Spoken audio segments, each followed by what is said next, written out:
예수께서 다시 바닷가에서 가르치시니 큰 무리가 모여들거늘 예수께서 바다에 떠있는 배에 올라앉으시고 온 무리는 바닷가 육지에 있더라.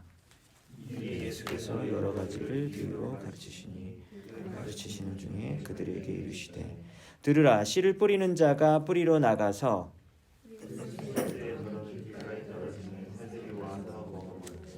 더러는 흙이 얕은 돌밭에 떨어짐에 흙이 깊지 아니하므로 곧 싹이 나오나 더러는 가시떨기에 떨어짐에 가시가 자라 기운을 막음으로 결실하지 못하였고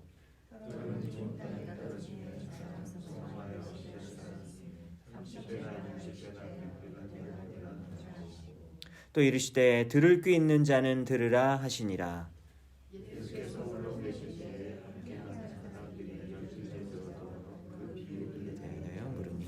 이르시되 하나님 나라의 비밀을 너희에게는 주었으나 외인에게는 모든 것을 비유로 하나니 이는 그들로 보기는 보아도 알지 못하며 듣기는 들어도 깨닫지 못하게 하여 돌이켜 죄사함을 얻지 못하게 하려 함이라 하시고 또 이르시되 너희가 이 비유를 알지 못할진대 어떻게 모든 비유를 알겠느냐. 는 말씀을 뿌리는 것이라. 말씀이 길가에 뿌려졌다 하는 것은 이들을 가리킴이니 곧 말씀을 들었을 때에 사탄이 즉시 와서 그들에게 뿌려진 말씀을 빼앗는 것이요. 하는 것은 가리킴이니 즉시 기쁨으로 받으나 그 속에 뿌리가 없어 잠깐 견디다가 말씀으로 인하여 환난이나 박해가 일어나는 때에는 곧 넘어지는 자요. 어떤 이는 가시떨기에 뿌려진 자니 이들은 말씀을 듣기는 하되 세상의 염려와 재물의 유혹과 기타 욕심이 들어와 말씀을 막아 결실하지 못하게 되는 자요. 좋은 땅에 뿌려졌다는 것은 곧 말씀을 듣고 받아 30배나 60배나 100배의 결실을 하는 자니라. 아멘. 네, 우리 발렌타인데이를 맞이하여서 또 이렇게 저녁에 여러 스케줄을 다 물리치시고 또 예배 자리로 오신 여러분들 환영합니다. 우리 앞뒤 옆에 계신 분들과 함께 주님의 이름으로 환영합니다라고 인사하겠습니다. 환영합니다. 네, 오늘 예수님이 갈릴리 호숫가에서 말씀을 전하고 계세요. 근데 예수님이 지금 어디에 앉아 계시냐면 배 위에 걸터 앉아 계시는 거죠. 그리고 어디를 바라보냐면 그 호숫가 그 땅에 앉아 있는 수많은 사람들을, 그러니까 육지 쪽을 바라보시고 예수님이 배 위에서 이야기를 하시는 거죠.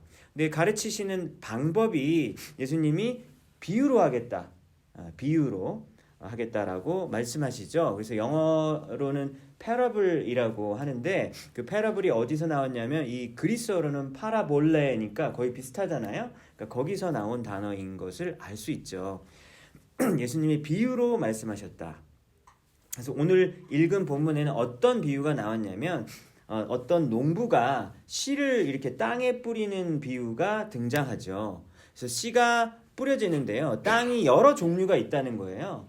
근데 어떤 땅이 있습니까? 여러분 몇 가지 땅이 총 등장했죠? 세 가지? 네 가지입니다. 네. 잘 보시면 네 가지 땅이 등장을 하죠. 그런데 처음 세 가지 종류의 땅은 문제가 있는 땅이에요. 나쁜 땅이죠. 그리고 마지막 땅, 네 번째 땅만 좋은 땅입니다. 그래서 오늘 이 비유를 네 가지의 다른 땅이라고 말할 수도 있겠지만 사실 이렇게 내용을 잘 보면요. 나쁜 땅과 좋은 땅 이렇게 두 가지로도 볼 수 있지 않겠습니까? 그러면은 크게는 두 가지, 나쁜 땅들 그리고 좋은 땅 이렇게 분류할 수도 있겠습니다. 여러분 그래서 세 가지 나쁜 땅의 모습이 구체적으로 길가에 떨어지는 씨가 이제 길가에 떨어지는 거죠. 그리고 두 번째는 돌밭에 떨어집니다. 그리고 세 번째는 가시떨기가 있는 땅이죠. 그런데 여러분 길가에 씨가 떨어지면 좀 더 구체적으로 얘기하면 떨어지자마자 새가 와가지고 먹어버리죠. 그래서 씨앗이 미쳐 싹이 트기도 전에 새가 먹어버리는 바람에 바로 없어져 버리고 새의 뱃속으로 들어갔겠죠. 그러니까 바로 없어져 버리는 겁니다. 뭐 결실이고 뭐가 없어요. 뭐 싹도 못 났으니까요. 그 다음에 두 번째 돌밭에 떨어진 씨는 돌이 막 섞여 있는 것이죠. 그 흙이랑. 그러다 보니까 흙이 굉장히 얕을 수밖에 없겠죠. 그래서 뿌리를 잘 내리지 못하고 싹이 나오기는 하지만 너무 뿌리가 약하고 그래서 해가 뜨면 이걸 견디지 못하는 겁니다. 그래서 뿌리가 금방 약해가지고 말라 죽어버린다 라는 이야기를 하죠. 그리고 가시떨기에 떨어진 씨가 있습니다. 그러니까 그 밭은 사실은 이 씨를 위한 밭이 아니라 가시떨기가 이미 자리 잡고 있는 땅인 거죠. 그러다 보니까 씨앗이 아무리 떨어질지라도 그 가시떨기의 그 가시나무의 기운이 너무 세가지고 거기서 길을 펴지도 못하고, 그래서 여기서 한국말 성경으로는 길을 펴지도 못했다라는 말이 실제로 등장하고요. 영어 성경에선 choke라고 얘기해요. 그러니까 숨 막힌다? 그러니까 가시에게 숨통이 막혀가지고 열매를 맺지 못한다라고 합니다. 여러분 이렇게 세 가지 나쁜 땅이 있죠. 그리고 나서 마지막으로 좋은 땅이 등장하게 됩니다. 좋은 땅에는요, 씨가 떨어지면 지금까지 앞에 그 세 가지 땅과는 완전히 다른 양상이 벌어지게 되죠. 당연히 이제 새싹이 잘 돋아나게 되고 무성하게 잎도 생겨났을 거예요. 가지도 막 자라나고요. 그리고 결실을 맺게 되는데 30배, 60배, 100배의 결실을 맺는다. 근데 여러분 이 오늘 마가복음 4장이 이 본문이 마태복음에도 그대로 등장하는데요. 거기서는 100배, 60배, 30배 이렇게 역순으로 이야기를 해요. 그래서 뭐 30배, 60배, 100배나 100배, 60배, 30배나 어떤 뭐 큰 어떤 차이가 없다라고 볼 수 있을 텐데 어떤 분은 이 30배, 60배, 100배의 어떤 점점 커지는 게 어떤 의미가 있다고 의미 부여를 하시길래 제가 봤을 때는 마태복음에는 또 반대로 나와 있는데 그건 어떻게 해석을 할 것인가 또 이런 문제가 있습니다. 그래서 크게 영향은 없다고 보여지고요. 한 알의 씨앗이 정말로 많은 씨앗을 열매를 맺히게 한다라는 것이 주요 포인트라고 여겨져요. 그러면서 예수님께서 무슨 말씀을 하냐면 들을 귀 있는 자는 들으라 라는 말씀을 하시죠. 그러니까 어떤 말이냐면 귀가 다 붙어 있지만 얼굴에 귀가 붙어 있지만 귀가 다 똑같은 귀가 아니라고 하는 거죠. 들을 수 있는 귀가 있고요. 그리고 들을 수 없는 귀가 있다고 얘기하는 것입니다. 그리고 12절을 보시면요. 보는 눈에도 두 가지 눈이 있다고 이야기해요. 볼 수는 있지만 본다고 다 끝나는 게 아니라 보고 나서 이해를 할 수 있는 눈이 있고요.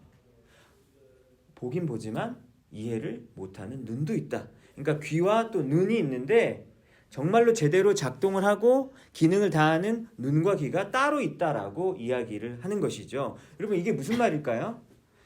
예수님이 이렇게 비유로 말씀하실 텐데 그거를 보고 듣고 이해를 하는 사람도 있지만 이해를 못하는 사람들도 분명히 있게 될 거다라고 말씀을 하시는 것이죠. 그리고 11절에 보면 예수님께서 하나님 나라의 비밀이라는 말을 썼어요. 비밀이 여러분 미스테리온인데 거기서 이제 미스테리라는 영어 단어가 나온 거죠. 그러니까 하나님 나라가 굉장히 미스테리 같다라고 얘기하고 숨겨져 있다. 라고 얘기하고 사도 바울도 비밀이라는 이야기를 했거든요. 그러니까 여기서 누구만 알 수 있냐면 예수님의 참 제자들만 하나님의 비밀을 알 수 있게 하고 그리고 외부인들 does outside라고 했어요. 저기 outside에 있는 사람들은 그 하나님의 비밀을 이해를 일부러 못하게 일부러 이해하지 못하도록 비밀 코드로 비밀 코드가 바로 비유라는 방법으로 쓰셨다. 내가 일부러 이렇게 하는 거야. 라고 말씀하시는 것이죠. 그러니까 여러분 예수님의 참 제자만이 예수님의 말씀을 온전히 깨달을 수 있다라는 말이겠죠. 그리고 예수님이 보았을 때 외부인들은 이거를 들어도 아이고 뭔 소리 하는 거냐라고 생각할 수 있는 것이죠.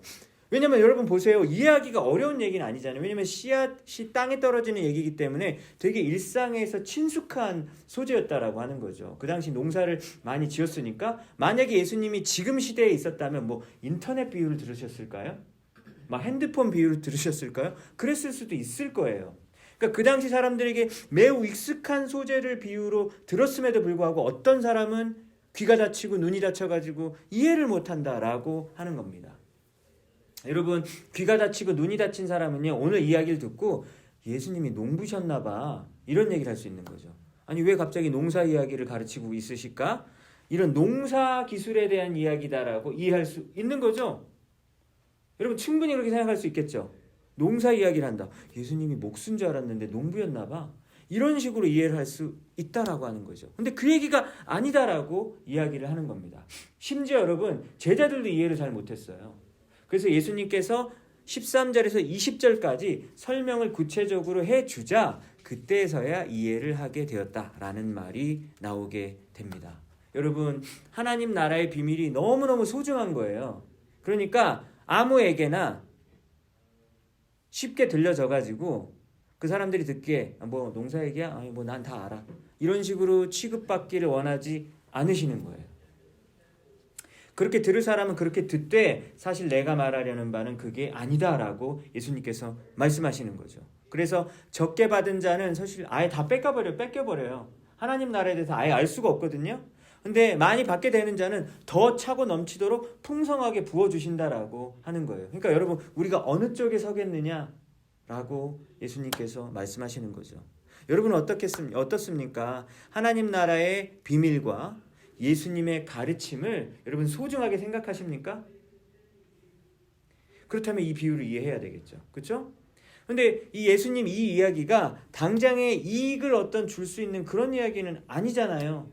영적인 가치들 그리고 성경의 가르침인데 이거를 내가 얼만큼 소중하게 여기는지 스스로 한번 물어봐야 된다라고 하는 거죠. 여러분 오늘 이 이야기가 다 설명이 되어졌을지라도 그래서 어쩌라고 라고 별로 소중하게 생각하지 않을 수도 있거든요. 여러분 예수님의 가르침이 결코 쉬운 건 아니에요. 생각해 보세요. 죄에 대해서 심판하신다고 계속해서 말씀하시잖아요. 성경에서. 그리고 죄로부터 구원을 받아야 된다라고 성경 시종일관 계속 이야기하는 거예요. 그럼 여러분 귀가 닫힌 사람들 입장에서는 기분이 되게 나쁘거든요. 왜 나보고 죄인이라 그래? 내가 뭘 얼마나 잘못했다고 이런 생각이 드는 거죠. 그래 뭐 죄 짓는 거 인정하겠다. 인정을 하겠는데 내가 이 죄 때문에 영원히 심판을 받아야 돼? 여러분 이것도 이상하지 않나요? 아니 그러면은 뭐 한 10대 때리시든지 아니 왜 영원히 심판을 해? 왜 영원히 지옥에 들어가야 돼? 이런 생각이 들을 수 있죠. 그런 하나님이 사랑의 하나님이야? 여러분 그것도 이상하지 않나요? 아니 지옥에 보내는 하나님이 어떻게 사랑의 하나님이냐는 거예요. 그런 생각도 들 수 있죠. 그리고 왜 예수만 된다고 해? 다른 종교는 안 된다라는 거야? 그럼 내가 지금 믿고 있던 종교를 개종하란 말이야? 개종 안 하면 벌 준다고? 여러분 이렇게 생각이 되니까 여러분 오늘 이 예수님의 가르침, 성경의 가르침 이것이 여러분 받아들이기가 결코 쉬운 얘기가 아니라는 걸 여러분 우리가 알 수 있는 거예요. 정말 어려운 것이고요. 하나님 나라의 비밀인 거예요. 그리고 이것은 특별히 선택된 자에게만 그리고 그 귀가 열린 자에게만 여러분 이 이야기가 들려질 수 있다라고 하는 겁니다. 여러분 그런데 이 은혜를 사모하시면서 이 자리에 나오신 거 맞죠? 이 은혜를 사모하시고 나오신 거 맞죠? 그럼 여러분 이건 너무나도 특별한 일이다라고 하는 거죠. 왜냐하면 상식적으로는요 여러분 이거를 소중하게 생각하고 이렇게 받아들인다는 건 불가능한 일이기 때문입니다. 여러분 그래서 이런 얘기를 하시잖아요. 예수님이 어떤 사람이 여기 밭에서 막 정말 보물 막 로또가 거기 있는 거예요. 그러면 여러분 모르게 이제 딱 그 원래 그 땅 주인한테 어떻게 해야 돼요? 이 땅 사겠다고. 가격 비싼데요. 아유 괜찮다고 내가 주고 사겠다고. 그래서 자기 재산 다 팔아가지고 그 땅 사야 돼요, 안 사야 돼요? 사야 되죠. 그렇게 여기라는 거죠. 그렇게 복음을 소중하게 보물처럼 생각했을 때 우리 인생을 걸고 이곳에 달려갈 수 있지 않겠냐라고 하는 것입니다.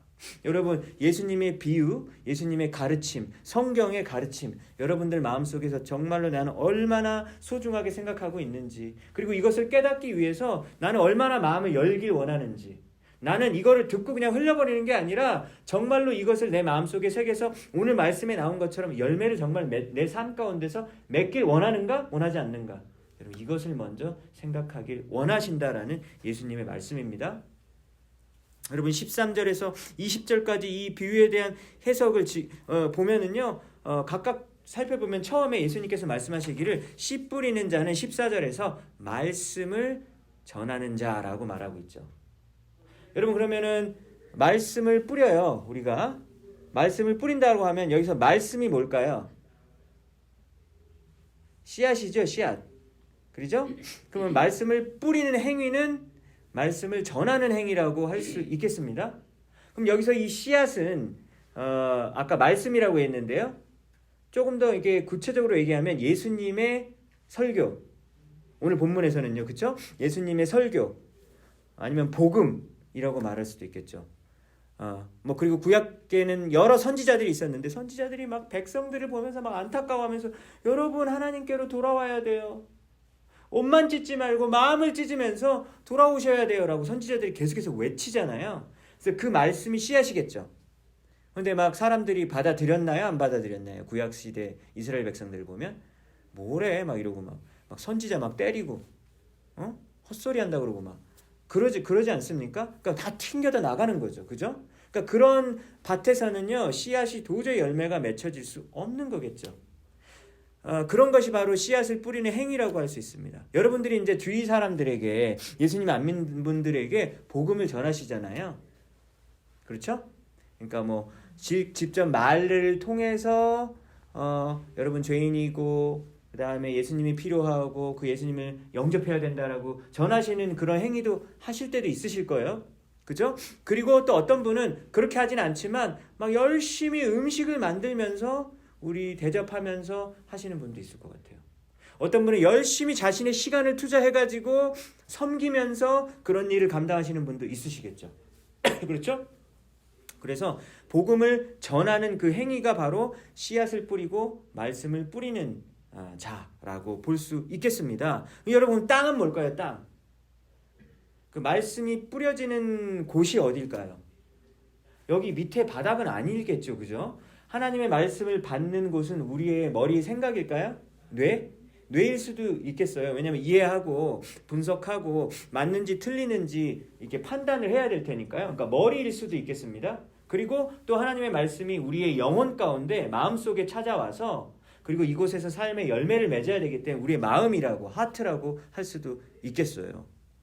그래서 이것이 바로 마음 밭이라고 하는 것이죠. 그러니까 우리가 말씀을 들을 때 오늘 4가지 경우가 나왔는데 그렇게 여러 가지 경우가 있을 수 있다라고 하는 것을 우리는 알 수 있습니다. 첫 번째, 길가에 떨어졌다라는 거는요. 말씀을 들을 때 예수님께서 어떻게 해석을 해주셨습니까? 새가 사탄이에요. 사탄. 그렇죠. 사탄이 와가지고 말씀을 빼앗아 버린다라고 하는 거예요. 여러분 저희 집에 뒷마당에 가보면 이렇게 땅이 되게 잔디가 넓잖아요. 그런데 요즘에도 이제 그렇게 막 잔디가 이제 푸르른데요. 새들이 정말 많이 와요. 그래서 새들이 왜 이렇게 와 있을까? 저는 너무 궁금한데 새들이 땅에서 뭘 계속해서 막 이렇게 막 쪼가지고 먹더라고요. 뭘까요? 벌레? 아마 땅에 벌레가 있을 수도 있고요. 그렇죠? 아니면 어떤 해충들 뭐 이런 거 있을 수 있고 아니면 오늘 본문에 나온 것처럼 씨앗을 먹을 수도 있다. 라는 생각이 들어져요. 그런데 만약에 여러분 씨앗이 뿌려지자마자 이 새가 먹어버리면 싹이 트기도 전에 바로 씨앗이 없어져 버린 거죠. 그러니까 뭐 새싹이 나고 뭐 자라고 이런 거 아무것도 없는 거예요. 그래서 사탄이 말씀을 가로채 버리는 것을 이야기합니다. 여러분 아무리 복음이 전해지고 하나님의 말씀이 전해져도 어떤 사람에게는 그냥 막 튕겨져 나와요. 아무런 효과를 발휘하지 못하는 거죠. 오늘 정말 큰맘 먹고 성경을 활짝 열었어요? 열었는데 어때요? 어느 날은 너무 지겨워. 내가 이러니까 내가 이 웹툰을 볼 수밖에 없어. 내가 이러니까 소설책을 볼 수밖에 없어. 성경책은 너무 지루해. 이런 생각이 드는 날이 있지 않나요? 여러분 항상 좀 은혜 받으시나요? 그러면 너무 감사한 일이고 어떤 날은 성경이 그냥 튕겨져 나가요. 그냥 보고 싶지 않아요. 너무 지루하게 느껴지는 거죠. 설교를 들을 때도 어떤 분은 눈빛이 초롱초롱 하시는 분도 계시지만 어떤 분은 너무 공허해요. 그분은 어디를 보고 있는지 모르겠어요. 그 먼 어딘가를 바라보고 있고 그 마음이 떠나 있는 게 겉으로도 다 보여질 때가 있어요. 어떤 분은 깊은 숙면에 취하시고 어떤 분은 이렇게 졸고 막 하시다가 계속 방아를 찌시다가 그리고 이제 돌아가시는 분도 계시거든요. 그리고 이제 너무 이제 그게 힘들잖아요. 그러면 이제 다음에 안 와요. 그냥 안 와요. 왜 그럴까요? 말씀이 너무 지겨우니까. 거기서 좀 막 사람들 만나고 밥 먹고 이런 건 좋은데 말씀 들을 때 맨날 뭐라 그래요? 뭐 하나님 믿어라, 뭐 널 포기해라, 뭐 죄가 어떻다 이런 얘기만 계속 하니까 지겨운 거예요. 그러니까 다 튕겨져 나가는 거죠.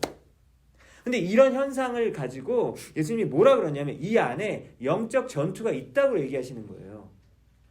그러니까 그냥 지루한 게 아니라 마귀가 그 말씀을 듣지 못하도록 가로막고 있다라고 이야기를 하는 거죠.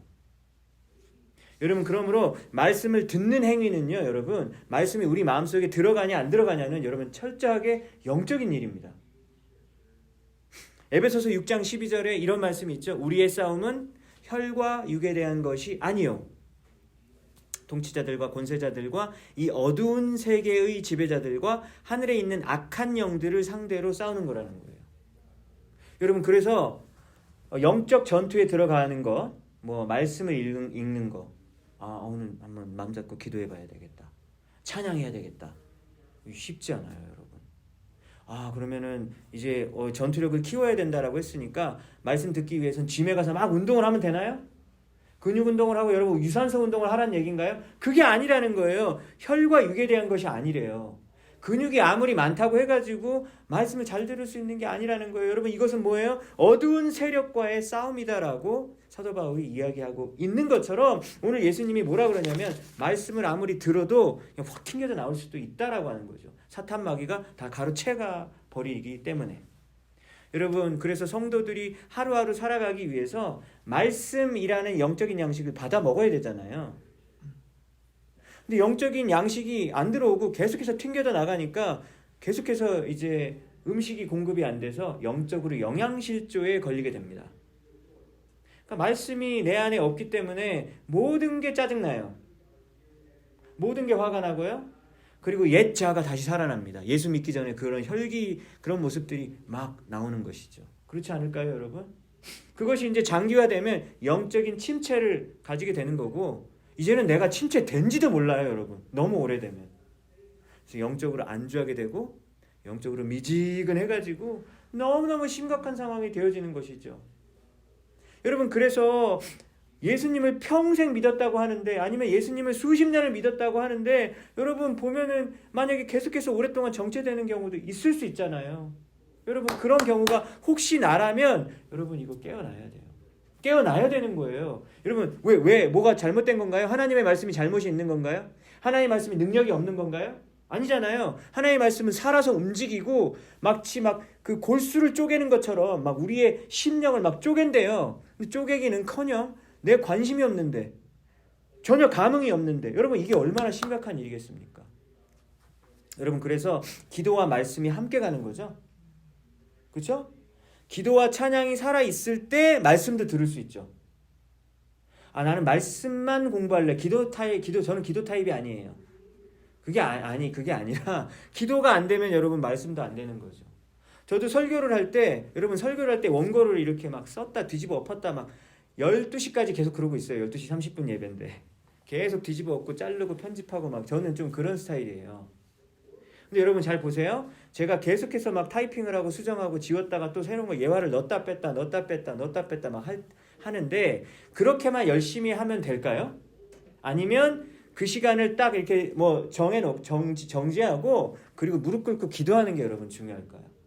제가 체험을 하는데 열심히 기도를 하면요, 그냥 원고가 조금 허술한 것 같더라도 오히려 파워가 있을 때가 많더라고요. 정말 여러분 신기한 경험이에요. 그러니까 여러분, 기도와 말씀이 함께 가야 되는 거예요. 기도는 냉랭한데 말씀이 은혜가 될 리가 없죠. 말씀은 냉랭한데 기도만 하죠. 그러면은 불만 나고 어디 방향으로 갈지 모르는, 그러면 신비주의자가 될 수 있잖아요. 그러니까 기도와 말씀이 함께 가야 되는 겁니다. 여러분, 그래서 여러분들의 삶 가운데서 혹시 지금 사탄 마귀가 여러분들의 말씀을 못 듣게 하는 여러분 그런 요소가 있다면 지금 영적으로 깨어나야 되는 겁니다. 언제까지 무슨 핑계를 대면 안 돼요? 여러분, 이거를 깨어나야 된다라고 하는 것이죠. 여러분, 기도와 찬양과 말씀으로 영적으로 깨어나신 여러분 되시기 바랍니다. 여러분, 두 번째, 돌밭에 뿌려지는 건요 16절 17절에 있는데요, 즉시 기쁨으로 받지만 뿌리가 없어서 잠깐 견디다가 말씀 때문에 오게 되는 어려움과 핍박, 이게 태양이거든요. 태양이 쨍쨍 내려지면 아까 뿌리가 말라버린다 그랬잖아요. 그래서 여기 태양에 해당되는 게 어려움과 핍박이죠. 그래서 우리 복음서를 보면 예수님이 점점 더 위협의 처하는 그런 분위기가 조성되잖아요. 그렇죠? 주일 예배를 봐도 사람들이 점점점 예수님을 미워하게 되고, 그 유대교 지도자들이 예수님이 자꾸 막 자기가 신이라고 그러고 하나님이라고 그러니까 막 되게 미워하잖아요. 그러니까 예수 따르는 자들도 그 핍박이 심해질 수밖에 없습니다. 처음에는 기쁨으로 받아요. 그런 면에서는 지금 첫 번째 길가에 있는 것보다는 한 단계 나간 것 같죠? 왜냐면 길가는 뭐 싹도 트기도 전에 그냥 잡아먹혀 버렸으니까. 근데 여기 돌밭은요, 길가보다는 한 단계 더 나간 것 같아요. 왜냐하면 여기는 최소한 뿌리도 이렇게 자라고 있는데, 그 다음에 어려움과 핍박이 오면 그냥 말라버리는 겁니다. 여러분, 말씀을 묵상하고 나서 와 너무 좋다 은혜롭다라고 기쁘게 반응을 했어요. 그런데 얼마 후에 막 내 삶의 어려움이 그대로 있잖아요. 여러분, 큐티하고 나서 은혜 받고 나면 갑자기 문제가 해결돼 있는가요? 그러면 너무 좋겠어요. 그럼 맨날 은혜 받죠. 강제로라도. 여러분, 수련회 때 갔다 오면, 집에 갔다 오면 다 문제가 좀 많이 해결됐나요? 막 빚이 청산되고, 그리고 어려웠던 관계가 막 해결이 돼 있고, 그리고 내가 오랫동안 기도했던 기도 제목들이 수련회 갔다 오면 여러분 해결돼 있어요? 그럼 저는 1년 내내 수련회 하고 싶어요. 그쵸? 막 수련회 때는 막 5대양 6대주를 축복하고 막 비장하게 막 결단을 했어요. 근데 집에 오자마자 어때요? 집구석이 너무 더러운 거예요. 그래가지고 막 화가 나고 짜증이 나고 막 가족들한테 짜증을 내고 막 이런 경우가 있단 말이죠. 막 다툼을 하고. 예배 시간에 은혜를 한참 받고 나서, 그리고 주일에는 그렇게 지내다가 월요일날 딱 일하는데, 월요일부터는 막 직원들에게 막 화내고 옆에 직장 동료들에게는 막 매정하게 대하고 막 소리 지르고, 그리고 사람을 대할 때 직장에서는 내가 프로모션 해야 되고 직장다운 어떤 그런 것대로 해야 돼, 그러면서 철저하게 시장 논리와 효율성의 그런 원리로만 여러분 우리가 살아가고 있다면, 여러분 이게 뭘까요? 이게 말씀을 조금 은혜 받았다가 바로 흩어지는 경우 아닐까요? 조금만 내 삶에 어려움이 찾아오면 그냥 내 성질대로 해버리는 거죠. 여러분, 이렇게 돼서는 안 되겠습니다. 저도 이러한 제 모습을 보고 반성합니다. 회개합니다. 조금 더 나아지고 싶어요. 기도해요. 하나님 제발 좀 저를 좀 고쳐주세요. 제가 언제까지 이러고 살면 안 됩니다. 저도 막 기도를 하게 되더라고요. 여러분은 어떠세요? 말씀을 받았지만 잠시 후에 여러분 삶에 어떤 종류의 어려움이 찾아왔을 때 그게 무너져 버리지는 않는지 그 모습을 되돌아보시고 회개하고 주님께 간절히 다가오시고 의지하시는 여러분 되시기 바랍니다. 세 번째는 가시떨기예요. 말씀을 듣기는 하지만 세상의 염려 때문에 막 불안하죠.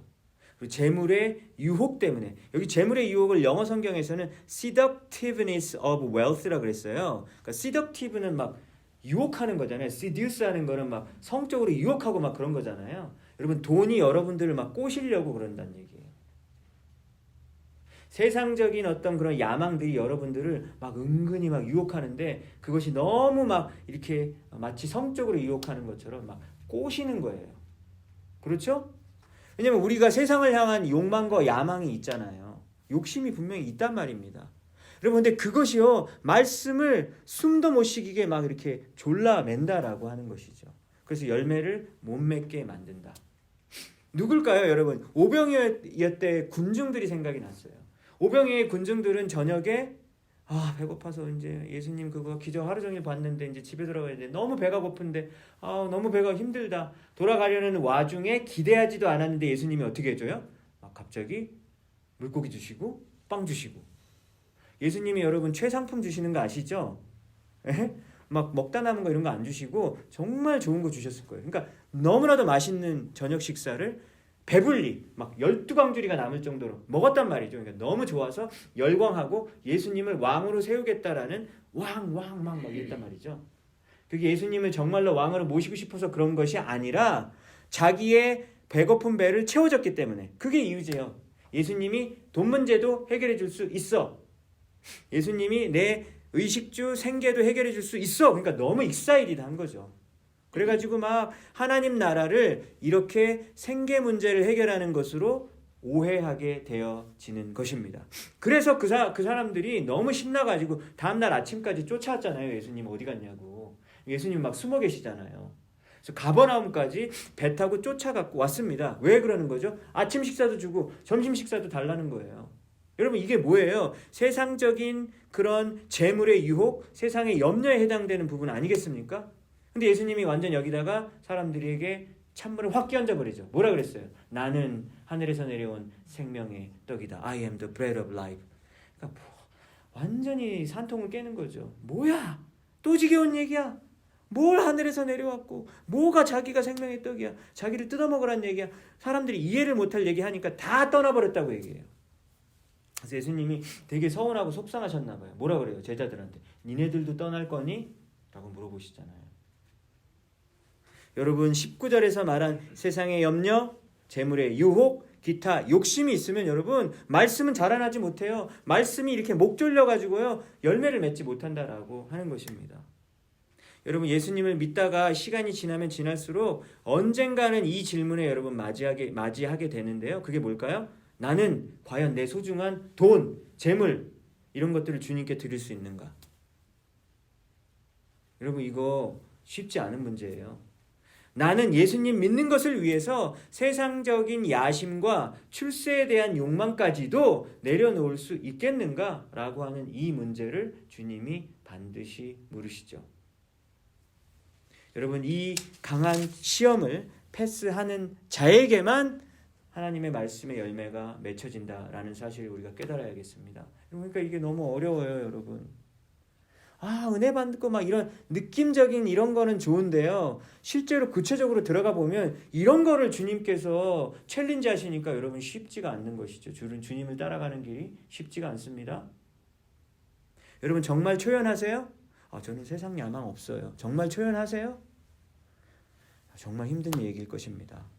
여러분 이제까지 이 세 가지가 어려운 땅, 문제가 있는 땅, 나쁜 땅의 얘기고요. 마지막으로 이제 좋은 땅이 나옵니다. 좋은 땅은요. 말씀을 이렇게 뿌려지면요. 거기 막 토양이 너무 좋아서 깻잎 잘하시잖아요. 그 여러분 뒷마당에 막 고사리 막 그냥 막 고사리가 막 너무 좋은 특산품이 돼가지고 이거는 도대체 한국에서 볼 수 없는 아이다호 특산품 고사리잖아요. 그럼 땅이 너무 좋으니까. 거기 누가 밤에 가가지고 산에 가서 비료 뿌리셨어요? 아무도 안 하셨잖아요. 그럼에도 불구하고 이렇게 건실한 고사리, 맛있는 고사리가 나온 걸 보면 땅이 너무 비옥한 거예요, 여러분. 비옥한 땅이죠.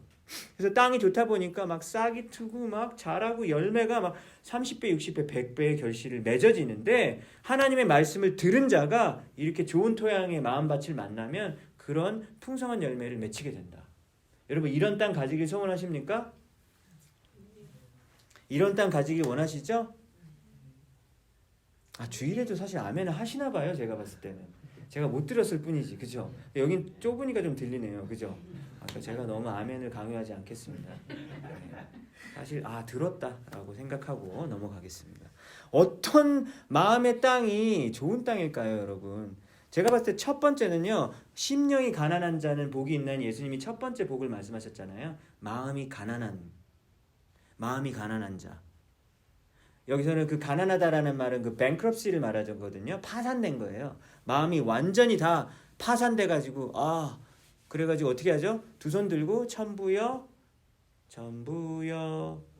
의지 없으니 손 들고 그 찬송가 있잖아요. 그런 것처럼 나가는 상태. 여러분 너무 복된 상태입니다. 나는 지금 쫄딱 망해서 너무너무 사실 비참하고 어렵지만 사실 영적으로 봤을 때는 너무나도 복된 땅일 수 있는 것이죠. 여러분 예수님의 제자들 중에서 한 명이 배신할 거라고 예수님이 계속해서 말하는 거예요. 그러니까 제자들 12명이 누군데요? 저는 아니에요. 계속 그러는 거예요. 저예요? 계속 물어보거든요. 그때 베드로가 또 뭐라 그래요? 남들은 다 배신을 해도 저는 절대 배신을 하지 않습니다. 제가 차라리 죽을지언정 저는 배신은 안 해요. 아시죠 예수님? 라고 얘기했는데 닭이 2번 울기 전에 3번 부인했다. 이런 얘기가 나오게 되잖아요. 여러분 그리고 3번이 딱 자기가 예수님 나 몰라! 예수님 막 욕까지 하면서 몰라! 라고 하면서 한 다음에 닭이 딱 우는 소리를 듣고 베드로가 막 울었잖아요. 여러분 그때 얼마나 수치스럽고 못난 자신이 나는 입만 살았지? 이러면서 못난 자신이 얼마나 자기가 미웠을까요? 그렇죠? 너무너무 괴로웠을 것 같아요. 베드로가 그렇게 예수님 십자가에 달리는데 이렇게 멀리서 이렇게 보고 이렇게 하다가 3번 부인하고 그러고 있었어요. 그래가지고 요한복음 뒷부분을 보면요, 21장에 베드로가 완전히 실패자가 돼서 예수님이 사람 낚는 어부가 되라 그랬는데 이제 그거 포기하고 다시 뭐 하고 있죠?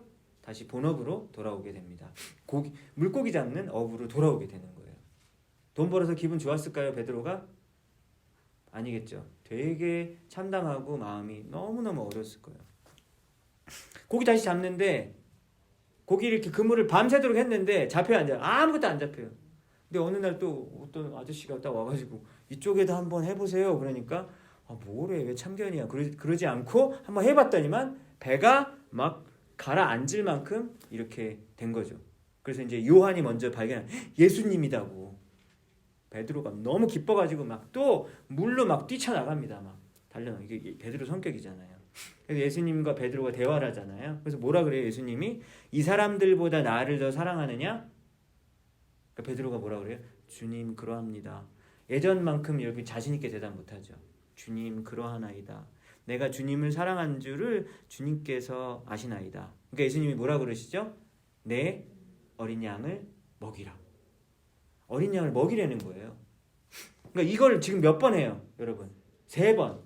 그러니까 3번 부인하고 또 와가지고 3번. 근데 이번 3번째는요, 자기가 워낙 지금 한 일이 있으니까 지금 며칠 있다가 또 이걸 물어보시니까요. 3일 만에 부활하셨잖아요. 그러니까 지금 며칠 있다가 또 이걸 물어보니까 이번에 3번째는 너무 자신이 없게 이렇게 기어들어가는 목소리로 얘기하는데요. 예수님이 내 어린 양을 먹이라고 부활하신 예수님이 이번에 말씀을 하셨잖아요. 근데 여러분 이 말씀이 이때는 들어가요, 안 들어가요? 완전히 제대로 들어갔어요. 그래서 베드로가 어떤 사람이 됐어요? 완전히 변화된 사람이 돼가지고 예루살렘 교회의 지도자로 우뚝 서게 돼서 나중에는 죽을 때 순교의 자리, 십자가에 거꾸로 박혀서 죽었다라는 이야기가 전해질 만큼 충성하는 사람으로 바뀌게 되잖아요. 여러분 근데 이번에 내 어린 양을 먹이라는 이 말씀이 왜 들어간 것 같아요, 여러분? 왜 들어갔을까요? 완전히 다 실패했잖아요. 실패해가지고 지금 다시 고기 잡고 있잖아요. 완전히 자기 삶에는 내가 할 수 있는 거는 요만큼도 없다라는 거를 처절하게 인정하고 주님밖에 없어요 라고 하는 그런 마음의 상태가 되었을 때, 그제서야 예수의 말씀이 들어왔을 때 여러분 땅에 열매가 맺혀지는 것을 우리는 보게 되지 않습니까? 여러분 우리가 망하고 싶진 않잖아요, 그렇죠? 빈털털이 되고 싶지 않잖아요. 근데 그러지 않고서도 우리가 이러한 마음의 상태로 주님 앞에 정말로 가난하고 겸손하고 마치 파산한 사람처럼 나올 수 있다면 여러분 이런 사람이 진짜 복된 자라고 주님이 말씀하십니다. 우리가 이런 사람이 되었으면 좋겠어요. 여러분 두 번째로 오늘 하나님의 말씀이, 주님의 말씀이 열매를 맺히는 자는요, 그렇게 이해 잘하고 잘 아는 사람만을 얘기하는 게 아니라 실제적으로 삶의 열매를 맺는다라는 말이 여러분 무슨 말일까요? 기도도 잘하고 찬양도 열심히 하고 말씀도 열심히 하는 사람 있어요, 없어요? 사실 교회에 그런 사람이 있거든요. 말씀도 잘 보고 찬양도 열심히 하고 기도도 잘 하거든요. 그런데 그 사람이 부드럽지 않은 사람인 경우도 있어요. 사랑이 없는 사람인 경우도 있단 말이죠. 여러분 그거는 열매를 맺는 사람이 아닙니다. 그건 뭐죠? 영적인 모양은 있으나 그 안에 열매가 없는 것이죠. 이해도 하고 뭐 온갖 건 다 하는데 여러분 사랑으로 여러분 표현되지 않는다면 여러분 그것은 좋은 땅에 열매 맺히는 모습이 아니한 거예요, 여러분. 자꾸 입에서 부정적인 얘기 나오고 딴 사람의 장점보다는 단점을 자꾸 더 주목해서 보고 교회를 세우기보다는 자꾸 비판하고, 제가 그러고 살았거든요, 여러분. 20대 때 매주마다 한 번씩 모여가지고 비판 동아리 만들어가지고 한국교회 비판하고 그랬거든요. 근데 신기한 거는 비판으로 교회가 바뀌지 않더라고요. 너무 아쉽죠? 그래서 여러분 늘 충고하고 누구 찾아와가지고 막 여러분 고민을 토로할 때 충고하고 잔소리하고 그러면 여러분 그건 좋은 땅의 사람이 아닙니다, 여러분. 예수님이 어떻게 하셨어요? 막 그 죄 짓는 사람이 왔을 때 야 누가 죄지라 그랬어? 막 이랬습니까? 안 그랬잖아요. 따스하게 품어주시면서 그리고 구원시켜주시고 그 다음에 이제부터 죄 지으면 안 돼 라고 말씀하셨잖아요. 여러분 우리가 그런 사람이 되어야 되는 겁니다. 여러분 사랑으로 그 열매가 드러나는 사람이 바로 좋은 땅에 열매를 맺는 사람이라는 거. 이 두 가지 기억했으면 좋겠습니다. 마음이 가난한 사람, 그리고 사랑으로 내 삶으로 표현되어지는 이런 사람 되시는 여러분 되시기를 주님의 이름으로 축복합니다.